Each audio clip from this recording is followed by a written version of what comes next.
नमस्कार दोस्तों, आप लोगों का बहुत बहुत स्वागत है आपके अपने यूट्यूब चैनल पर। दोस्तों, आज की इस वीडियो में जितने भी फ्रेंड्स लोग आने वाले सभी रेलवे अपकमिंग एग्ज़ाम्स की तैयारी कर रहे हैं, उनके लिए दोस्तों हम लेकर के आ गए हैं सामान्य जीके की क्लास। दोस्तों, आज के इस वीडियो में हम लोग जीके वाले पार्ट में हिस्ट्री जीके से संबंधित आज के इस वीडियो में दोस्तों पार्ट 1 कवर करेंगे। दोस्तों, आप चाहे आरपीएफ की तैयारी कर रहे हो, चाहे एनटीपीसी या ग्रुप डी, या दोस्तों आप एएलपी टेक्नीशियन की, दोस्तों आपके रेलवे एग्ज़ाम में जीके जीएस का बहुत बड़ा रोल होता है। दोस्तों, आपके एग्ज़ाम में 50 क्वेश्चन जीके जीएस के पूछे जाएंगे। दोस्तों, अगर आप लोग अपनी जीके जीएस में अगर अच्छी पकड़ बना लेते हो, तभी दोस्तों आप अपने एग्ज़ाम को क्रैक कर पाओगे। तो इसलिए दोस्तों आपको जीके जीएस में ज़्यादा से ज़्यादा ध्यान देना है। तो हमारे इस सीरीज़ के साथ दोस्तों आप लोग जुड़े रहिएगा। और दोस्तों, मैं आपको यकीन दिला दूँ, अपने एग्ज़ाम में दोस्तों हमारी इस सीरीज़ के साथ अगर आप लोग जुड़े रहते हैं तो दोस्तों आप बिल्कुल 50 में से 50 बिल्कुल क्वेश्चन यहीं से आने वाले हैं। दोस्तों, मैं आप लोगों को ऐसा कंटेंट दूंगा। तो चलिए दोस्तों, आज के इस बेहतरीन सेशन को हम लोग स्टार्ट कर लेते हैं। उससे पहले दोस्तों, जितने भी दोस्त लोग आज की इस वीडियो में पहली बार आए हैं तो हमारे इस चैनल को ज़रूर सब्सक्राइब कर लेना, क्योंकि दोस्तों मैं आपके एग्ज़ाम के लिए बहुत ही बेहतरीन कंटेंट लेकर हाजिर होता रहता हूं। तो चलिए दोस्तों, हम लोग स्टार्ट कर लेते हैं। दोस्तों, आपकी स्क्रीन पर फर्स्ट क्वेश्चन है कि इतिहास के तहत किसका अध्ययन किया जाता है। दोस्तों, बहुत बार आपके एग्ज़ाम में पूछा हुआ क्वेश्चन है, तो आपको दोस्तों बिल्कुल बेसिक से हम क्वेश्चंस लेकर के आए हैं। दोस्तों, एक से एक क्वेश्चन आपके सामने मैं लेकर के आऊँगा। तो चलिए, तो आप लोग दोस्तों बताइएगा, इतिहास के तहत किसका अध्ययन किया जाता है। तो दोस्तों आपको याद रखना, हम लोग जो इतिहास के तहत अध्ययन करते हैं, स्टडी करते हैं दोस्तों, हम लोग अतीत का। ठीक है, तो इस क्वेश्चन का जो राइट आंसर ऑप्शन ए हो जाएगा। दोस्तों, ये जो वीडियो है आपको एक बार जब भी आपको टाइम मिले तो एक बार दोस्तों आप लोग इन वीडियो को आप लोग सुन लीजिए। दोस्तों, आपको ज़रूर ये क्वेश्चंस याद हो जाएंगे। चलिए, नेक्स्ट क्वेश्चन है, प्रथम यूनानी इतिहासकार कौन था। आप लोग बताइएगा दोस्तों, जो प्रथम यूनानी इतिहासकार था वो कौन था। तो दोस्तों, इस क्वेश्चन का जो राइट आंसर हो जाएगा ऑप्शन बी हो जाएगा, हेरोडोटस। ठीक है, तो आपको याद रखना है। इसके बाद नेक्स्ट क्वेश्चन है, निम्नलिखित में से किसने स्पष्ट कहा कि इतिहास के समस्त निष्कर्ष युक्ति संगत सच्चों पर आधारित है। यानी दोस्तों, ये जो कथन है किस व्यक्ति ने कहा था। तो आपको दोस्तों याद रखना है, ये जो कथन है इतिहास के समस्त निष्कर्ष युक्ति संगत साक्ष्यों पर आधारित हैं। तो दोस्तों ये जो कहा था, जो थियोसीडाइसिस थे, इन्हीं के द्वारा ये कथन दोस्तों कहा गया था। तो इस क्वेश्चन का जो राइट आंसर ऑप्शन बी हो जाएगा। दोस्तों, अगर आपको किसी भी क्वेश्चंस का यदि आंसर मालूम है तो आप लोग ज़रूर उस क्वेश्चंस का आंसर कमेंट बॉक्स में बता सकते हैं। नेक्स्ट क्वेश्चन है दोस्तों, इतिहास का पिता किसे कहा जाता है। आपको दोस्तों याद रखना, बहुत इंपॉर्टेंट क्वेश्चन है। दोस्तों, जो इतिहास का पिता कहा जाता है वो दोस्तों हेरोडोटस को कहा जाता है। ठीक है, तो इस क्वेश्चन का राइट आंसर ऑप्शन ए हो जाएगा। इसके बाद अगला क्वेश्चन है, द हिस्ट्रीज के रचनाकार कौन है। यानी दोस्तों जो द हिस्ट्रीज नामक एक पुस्तक है, इसकी दोस्तों जो रचना है वो किसके द्वारा की गई है। तो दोस्तों, इसके जो रचनाकार हैं वह है दोस्तों कौन, हेरोडोटस, जिन्हें इतिहास का पिता भी कहा जाता है। तो आपको याद रखना है। इसके बाद नेक्स्ट क्वेश्चन है, हिस्टोरिका नामक पुस्तक किसने लिखी थी। तो दोस्तों आप लोग बताइएगा, जो हिस्टोरिका नामक पुस्तक है ये किसके द्वारा लिखी गई थी। तो दोस्तों आपको याद रखना है, ये जो पुस्तक है हेरोडेटस के द्वारा लिखी गई थी। ठीक है, तो इस क्वेश्चन का राइट आंसर ऑप्शन ए हो जाएगा। इसके बाद नेक्स्ट क्वेश्चन है, इतिहास अपने को दोहराता है, यह कथन किसका है। यानी दोस्तों, जो इतिहास अपने को दोहराता है यह किसका कथन है। तो दोस्तों यह जो कथन है यह कार्ल मार्क्स का है। ठीक है, किसका है, तो कार्ल मार्क्स का ये कथन है, जो इतिहास अपने को दोहराता है। तो इसके बाद नेक्स्ट क्वेश्चन है, हम इतिहास से यह सीखते हैं कि आदमी इतिहास से कभी कुछ नहीं सीखता, यह कथन किसका है। दोस्तों ये जो कथन है ना, ये जो फैक्ट है, ये जो स्टेटमेंट है, ये आपके एग्ज़ाम में यहाँ से क्वेश्चन बन चुका है। तो इसलिए आपको याद रखना है दोस्तों, जो हम इतिहास से यह सीखते हैं कि आदमी इतिहास से कभी कुछ नहीं सीखता। तो यह कथन दोस्तों जो है ये हीगेल का कथन है। तो यहाँ पर जो इस क्वेश्चन का राइट आंसर ऑप्शन ए हो जाएगा। इसके बाद नेक्स्ट क्वेश्चन है, किसका कथन है समस्त इतिहास वर्ग संघर्ष का इतिहास है। यानी दोस्तों जो समस्त इतिहास वर्ग है, ये जो संघर्ष का इतिहास है, ये किस व्यक्ति का स्टेटमेंट है। तो दोस्तों यह जो स्टेटमेंट है ये कार्ल मार्क्स का है। तो यहाँ पर इस क्वेश्चन का राइट आंसर ऑप्शन ए हो जाएगा। इसके बाद अगला क्वेश्चन है, निम्नलिखित में से कौन सा एक इतिहास के विषय में मार्क्स की दृष्टिकोण का संक्षिप्त वर्णन करता है। यानी दोस्तों ऐसा कौन सा जो नीचे दिए गए ऑप्शन है, ऐसा कौन सा ऑप्शन है जिसमें इतिहास के विषय में जो कार्ल मार्क्स के दृष्टिकोण का संक्षिप्त वर्णन करता है। तो दोस्तों यहाँ पर जो इस क्वेश्चन का सही जवाब हो जाएगा ऑप्शन बी हो जाएगा, इतिहास शोषक और शोधित वर्गों के बीच संघर्ष का सिलसिला है। तो यहाँ पर राइट आंसर ऑप्शन बी हो जाएगा। इसके बाद अगला क्वेश्चन है, निम्नलिखित में से किसने द्वंद्वात्मक भौतिकवाद के सिद्धांत का प्रतिपादन किया। तो दोस्तों द्वंद्वात्मक भौतिकवाद के सिद्धांत का जो प्रतिपादन है ये दोस्तों किया गया था मार्क्स के द्वारा। तो यहाँ पर ऑप्शन बी हो जाएगा।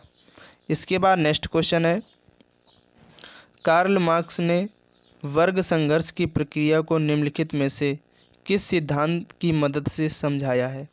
यानी दोस्तों जो कार्ल मार्क्स है इन्होंने वर्ग संघर्ष की जो प्रक्रिया है वो किस सिद्धांत की हेल्प से समझाया है। तो आपको याद रखना दोस्तों, जो सिद्धांत है वो द्वंद्वात्मक भौतिकवाद है। इसी के मदद से जो कार्ल मार्क्स है इन्होंने वर्ग संघर्ष की प्रक्रिया को बिल्कुल समझाया है इसकी मदद से। तो आपको याद रखना है। इसके बाद नेक्स्ट क्वेश्चन है,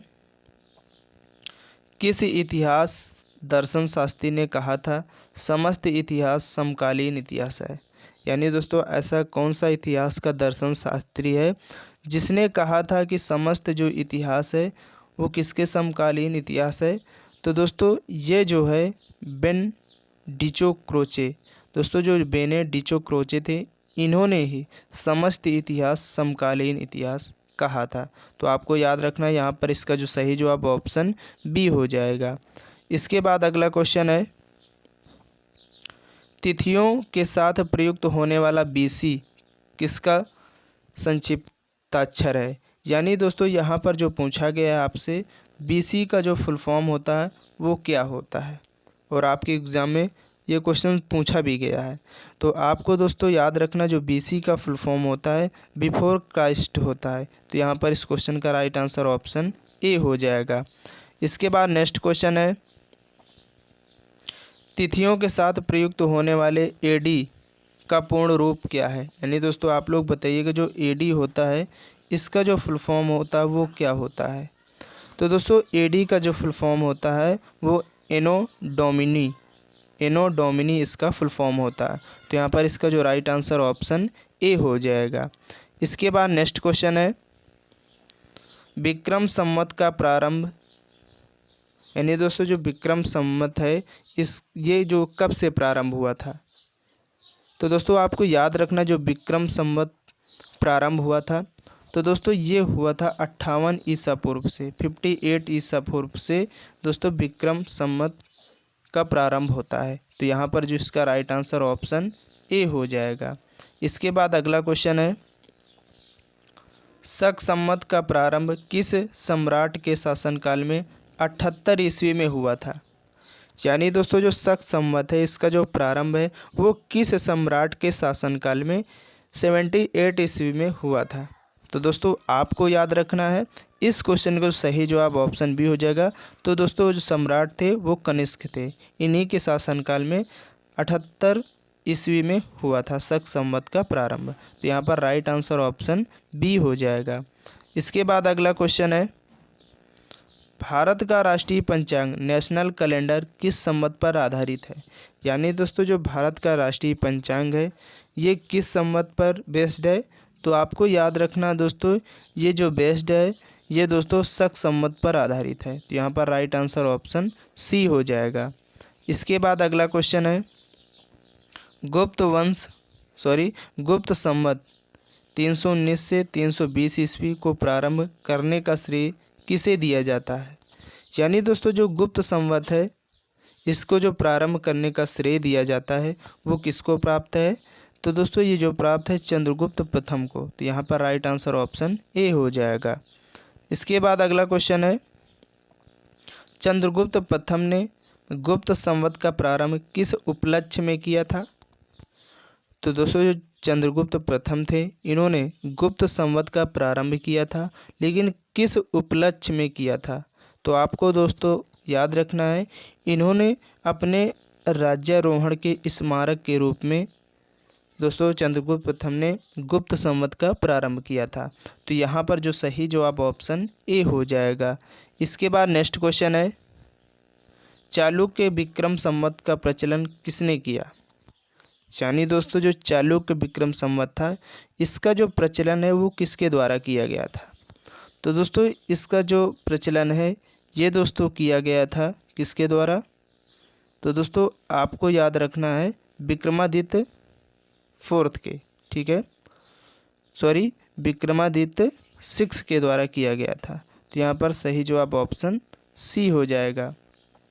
इसके बाद अगला क्वेश्चन है, विक्रम एवं शक संवत के आरंभ के बीच कितने वर्षों का अंतर होता है। यानी दोस्तों जो विक्रम एवं शक संवत होते हैं इनके आरंभ के बीच कितने वर्षों का अंतर होता है। तो दोस्तों आपको याद रखना है इनके जो बीच अंतर होता है वो दोस्तों 135 वर्षों का होता है, ठीक है। आपस में दोस्तों इनका जो अंतर होता है वो 57 + 78 का, ठीक है। तो इसको जो दोस्तों हम लोग ऐड कर देंगे तो टोटल 135 वर्ष का अंतर हो जाता है, ठीक है। तो आपको याद रखना है। इसके बाद नेक्स्ट क्वेश्चन है, कार्बन डेटिंग निम्न की आयु निर्धारण हेतु प्रयुक्त होती है। यानी दोस्तों जो कार्बन डेटिंग होती है किसके आयु के निर्धारण हेतु प्रयोग किया जाता है। तो दोस्तों बहुत इंपॉर्टेंट क्वेश्चन आपके एग्जाम में कई बार पूछा गया है। दोस्तों ये जीवाश्म की आयु निर्धारण हेतु प्रयुक्त की जाती है जो कार्बन डेटिंग होती है। तो यहाँ पर जो इसका राइट आंसर ऑप्शन ए हो जाएगा। इसके बाद नेक्स्ट क्वेश्चन है, प्रागैतिहास का अंत एवं इतिहास का आरंभ तब माना जाता है जब। यानी दोस्तों जो प्रागैतिहास का अंत है और वहीं से इतिहास का आरंभ होता है तो ये किस समय को हम लोग मानते हैं। तो दोस्तों ये जो समय था ये मानव ने लिखना सीखा था। मानव ने दोस्तों जब लिखना सीखा था तो वहाँ से जो प्रागैतिहासिक काल था इसका अंत हो जाता है और इतिहास का यहीं से आरंभ हो जाता है, ठीक है। तो यहाँ पर जो इस क्वेश्चन का राइट आंसर ऑप्शन सी हो जाएगा। इसके बाद नेक्स्ट क्वेश्चन है, विक्रमी संवत 2070 ईस्वी संवत में रूपांतरित करने का मान होगा। दोस्तों अगर आपसे कभी भी एग्ज़ाम में पूछा जाए कि विक्रम संवत को ईस्वी संवत में रूपांतरित करें तो दोस्तों आपको याद रखना है। तो दोस्तों आपको जो याद इन दोनों के बीच में जो विक्रम संवत और ईस्वी संवत होता है दोस्तों इन दोनों में जो डिफरेंस होता है वो दोस्तों 57 वर्षों का होता है। कितने वर्षों का दोस्तों, 57 वर्षों का दोस्तों यहाँ पर डिफरेंस होता है। तो यहाँ पर दोस्तों आपसे पूछा गया है विक्रमी संवत 2070 को ईस्वी संवत में रूपांतरित करना है यानी बदलना है। तो दोस्तों आपको 2070 में कितना माइनस कर देना है दोस्तों, तो 57 वर्ष माइनस कर देना। तो कितना बचेगा दोस्तों, 10 में 7 गए 3, ठीक है, और यहाँ पर 6 में 5 गया 1 और दोस्तों यहाँ पर 0 और 2, यानी दोस्तों इसका जो मान हो जाएगा वो 2013 ईस्वी हो जाएगा। अगर आपसे दोस्तों पूछे कि आप लोग बताइएगा ईस्वी संवत 2013 को विक्रमी संवत में रूपांतरित करिए, तब दोस्तों ईस्वी से विक्रमी संवत पूछे तो आपको दोस्तों यहाँ 57 वर्ष ऐड कर देना है, ठीक है। तो आप इन दोनों बात को बिल्कुल याद रखिए, यहाँ से क्वेश्चन पूछा जाता है। और दोस्तों इसके बाद आज की इस वीडियो का लास्ट क्वेश्चन है 30 कि विक्रम एवं शक संवत के आरंभ के बीच कितने वर्षों का अंतर होता है। तो दोस्तों इन दोनों के जो बीच का अंतर होता है वो दोस्तों होता है कितने का, तो दोस्तों 57 + 78, यानी दोस्तों यहाँ पर जो हो जाएगा आपका 135 वर्ष हो जाएगा। तो यहाँ पर जो राइट आंसर दोस्तों हो जाएगा ऑप्शन सी हो जाएगा। उम्मीद करते हैं दोस्तों आज के जो वीडियो है आज की आपके एग्ज़ाम के लिए पहली वीडियो थी। तो दोस्तों आप लोग ज़रूर इस वीडियो को एक बार शुरू से लास्ट तक पूरी देखिएगा जब भी आपको टाइम मिले। और उम्मीद करता हूं दोस्तों आपके जो एग्ज़ाम में जीके जीएस में रेलवे के एग्ज़ाम में 50 क्वेश्चन पूछे जाते हैं, इनमें दोस्तों आप हमारे अगर आप लोग इस सीरीज़ के साथ लास्ट तक जुड़े रहते हैं तो दोस्तों आप बिल्कुल 50 में से 50 करके आओगे। तो इसलिए आपको वीडियो कैसी लगी दोस्तों तो आप लोग ज़रूर कमेंट बॉक्स में बताइएगा। अगर आप लोग वीडियो पसंद आए तो वीडियो को लाइक कर देना, ज़्यादा से ज़्यादा अपने दोस्तों तक इन सभी वीडियो को लगातार शेयर करते रहना। और जितने भी दोस्त लोग अभी भी हमारे इस चैनल को नहीं सब्सक्राइब किए हैं तो आपको इस चैनल को नहीं सब्सक्राइब करना बिल्कुल भी नहीं भूलना है, और हर एक नोटिफिकेशन दोस्तों आपको मिलता रहेगा। तो चलिए दोस्तों नेक्स्ट वीडियो के लिए जय हिंद जय भारत।